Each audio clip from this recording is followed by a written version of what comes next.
হাওড়ার উনসানিতে তৃণমূল বিজেপি সংঘর্ষ। উনসানির ষষ্ঠীতলা এলাকায় তৃণমূল এবং বিজেপি কর্মীদের মধ্যে ব্যাপক মারধরের ঘটনা ঘটে। আহত হয় বেশ কয়েকজন।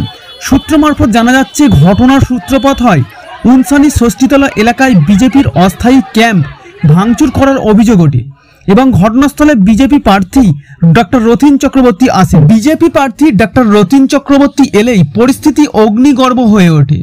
ঘটনার বেশ কিছুক্ষণ পর পুলিশ এবং র্যাব এসে এলাকার পরিস্থিতি নিয়ন্ত্রণে আনার চেষ্টা করে। অভিযোগ আমাদের বিজেপির প্রার্থী রথীন চক্রবর্তী এইখানে কিছু মানুষকে উস্কে আরএসএস এর ছেলেদের নিয়ে আমাদের এইখানকার সাধারণ মানুষের উপর অত্যাচার করে গেছে, ঘর দোর ভাঙচুর করে গেছে।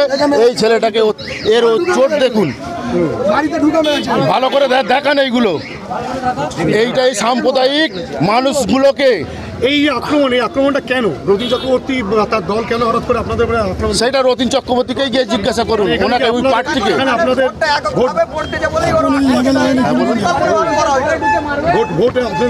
এইখানে অবশ্যই এখানে পুরো এলাকাটাই আমাদের এই ওয়ার্ডটাই তৃণমূল মাইন্ডের মানুষ আছে, চাই হিন্দু হোক আর মুসলিম হোক, সবাই ওইটা ওরা বুঝেছে। এইখানে আরএসএস এর লোকেরা ওদেরকে খবর দিয়েছে, প্রার্থী এসে এই অত্যাচারটা করে আমাদের যাতে না মানুষ ভোট দিতে পারে, মহিলাদের পর্যন্ত এরা অত্যাচার করে। অভিযোগ জানিয়েছেন? আমরা অভিযোগ অবশ্যই এখনই আমরা জানাচ্ছি। অভিযোগ এমনি প্রশাসন আছে, তাদেরকে জানিয়েছি। আমরা লিখিত, প্রার্থী নিজে এসেছিলেন, আমরা লিখিত আকারে আবার অভিযোগ জানাবো।